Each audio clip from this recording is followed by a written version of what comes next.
Assalamualaikum warahmatullahi wabarakatuh. Salam kasih sayang dan semoga Indonesia semakin sejahtera. Bapak Ibu yang saya banggakan, panjenengan adalah orang-orang yang terpilih. Panjenengan adalah orang-orang yang hebat. Mengapa peserta ini pilihan? Karena kompetensi yang ingin dibangun di dalam PKA atau pelatihan kepemimpinan administrator itu adalah mampu menghasilkan kepemimpinan kinerja sehingga diharapkan pada akhirnya nanti bisa menghasilkan organisasi yang berkinerja tinggi atau biasa juga disingkat dengan OBT. Tentunya organisasi berkinerja tinggi tidak akan mungkin bisa dihasilkan oleh orang yang biasa-biasa saja. Harus dihasilkan orang-orang seperti Bapak Ibu semua. Jadi Bapak Ibu pantas berbangga. Panjenengan orang-orang terpilih, panjenengan orang-orang di atas rata-rata, panjenengan orang-orang unggul. Karena mimpinya setelah ini Bapak Ibu diharapkan mampu menghasilkan organisasi berkinerja tinggi. Agar sampai ke sana Bapak Ibu, ada 4 agenda di dalam pembelajaran. Agenda yang pertama Bapak Ibu, kemarin sudah kita diskusikan bersama-sama, yaitu agenda kepemimpinan Pancasila dan nasionalisme. Ada 2 materi pelatihan di sana. Dan kalau saya lihat wajah-wajah Bapak Ibu, itu wajah-wajah yang sudah Pancasilais dan nasionalisme. Orang yang sudah selesai dengan dirinya. Orang hanya berpikir untuk kepentingan negara dan bangsa. Ibarat membangun rumah, agenda yang pertama itu adalah fondasi. Bapak Ibu, ketika fondasi ini sudah kuat, mari kita menapak ke agenda yang kedua, yaitu agenda kepemimpinan kinerja. Besok Bapak Ibu, kita akan diskusi tentang agenda yang kedua ini. Ada 4 mata pelatihan, kita hanya 1 saja, yaitu mata pelatihan manajemen perubahan sektor publik. Sedangkan agenda yang ketiga itu agenda manajemen kinerja. Ada 7 mata pelatihan di sana. Sedangkan agenda yang terakhir itu agenda aksi perubahan. Ada 2 pelatihan di sana. Jadi sebenarnya Bapak Ibu yang saya cintai dan saya banggakan, mengapa kita penting untuk memahami mata pelatihan manajemen perubahan sektor publik? Mengapa ini penting? Saya yakin Bapak Ibu di era seperti ini sebagai seorang pejabat, insya Allah sudah membaca bukunya Renal Kasali yang berjudul Change. Di sana disampaikan bahwa perubahan itu pertanda kehidupan. Artinya selama manusia hidup itu diharapkan berubah. Berubah itu ada yang lebih jelek, tapi ada yang menjadi lebih baik. Tentunya di dalam manajemen perubahan sektor publik yang diinginkan adalah perubahan menuju hari esok yang lebih baik. Berarti perubahan di sini adanya inovasi. Ditambah lagi belum lama, kira-kira 3 tahun yang lalu, ada Permenpan nomor 38 tahun 2017 itu tentang kompetensi jabatan ASN. Ada 3 kompetensi di sana, salah satunya adalah kompetensi jabatan manajerial. Indikatornya ada 8 dan salah satu indikatornya adalah mengelola perubahan. Apalagi Bapak Ibu, saat ini eranya era VUCA. Semuanya serba labil, tidak pasti, rumit, ambigu. Maka di era tatanan kehidupan baru, perubahan adalah suatu keniscayaan. Perubahan dengan cepat, bahkan agile. Cepat saja tidak cukup, harus agile, harus lincah.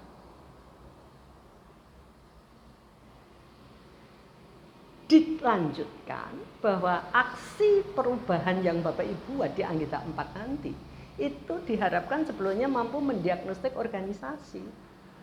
Lah bagaimana cara mendiagnostik organisasi?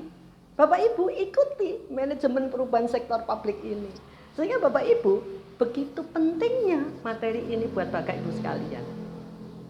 Oleh karena itu Bapak Ibu tidak rugi untuk bersama-sama nanti belajar bersama saya, mendiskusikan bersama saya tentang pentingnya manajemen perubahan sektor publik.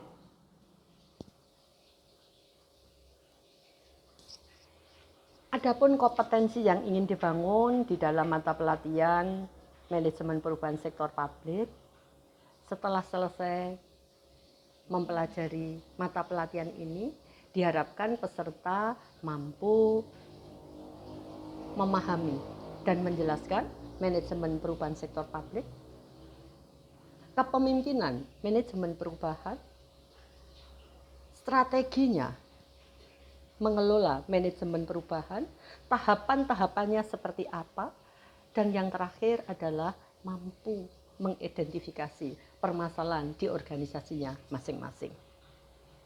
Untuk sampai kepada kompetensi itu, indikator keberhasilan apa yang ingin disampaikan? Bapak Ibu, ada 11 indikator keberhasilan. Di mana kalau saya cermati 1 sampai 9 itu terkait dengan konsep. Sedangkan yang nomor 10 itu terkait dengan tahapan-tahapan di dalam mengelola manajemen perubahan sektor publik. Sedangkan yang ke-11 itu bagaimana kita mulai mengidentifikasi permasalahan di organisasi kita masing-masing. Oleh karena itu, materi pokok yang diberikan apa saja?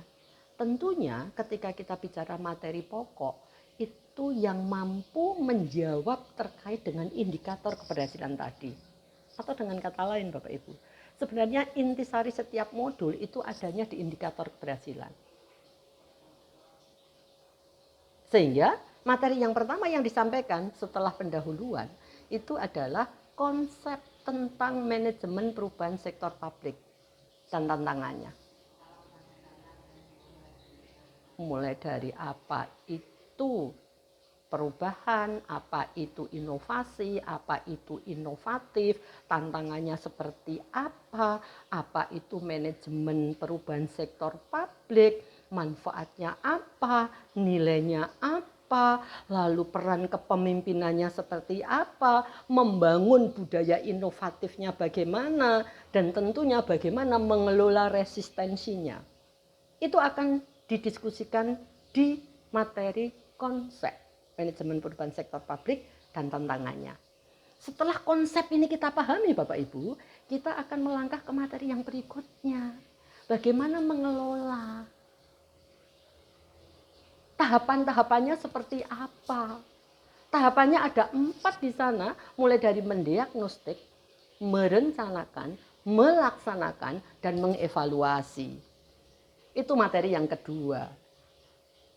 Materi yang berikutnya, kalau ini semua kita sudah memahami dan mampu menginternalisasikan, tibalah saatnya kita mempraktekkan bagaimana kita mengidentifikasi permasalahan yang ada di unit kerja kita masing-masing. Sehingga Bapak Ibu, ini diharapkan mampu menjawab keseluruhan indikator keberhasilan yang jumlahnya ada 11 tadi. Agar ini bisa efektif, proses pembelajaran ini bisa efektif, besok Bapak Ibu, waktu yang disediakan itu 9 JP, 9 JP. Atau dikenal dengan istilah 3 sesi. Itu agar terkelola dengan baik, maka saya akan menggunakan metode 3P. 3 sesi, 3P. P yang pertama adalah present. Itu untuk sesi yang pertama. P yang kedua itu adalah practice. Itu untuk sesi yang kedua. Sedangkan P yang ketiga, produknya apa? Goal dari proses pembelajaran hari ini apa? Inilah di sesi yang ketiga. Sehingga Bapak Ibu, 3 sesi, 3P. Present, practice, product. Inilah sebenarnya intisari pembelajaran yang akan kita diskusikan besok. Sehingga Bapak Ibu ketika kita masuk di kelas itu diharapkan kita sudah siap belajar. Karena demikian Bapak Ibu yang bisa saya sampaikan sekilas tentang pembelajaran manajemen perubahan sektor publik. Semoga bermanfaat. Dan saya yakin banyak sikap dan kata-kata saya yang kurang berkenan. Dari hati yang paling dalam saya mohon maaf. Rumah tingkat berjajar di lembah yang cantik. Demikian deskripsi singkat tentang pembelajaran mata pelatihan manajemen perubahan sektor publik. Billahi taufik wal hidayah. Wassalamualaikum warahmatullahi wabarakatuh.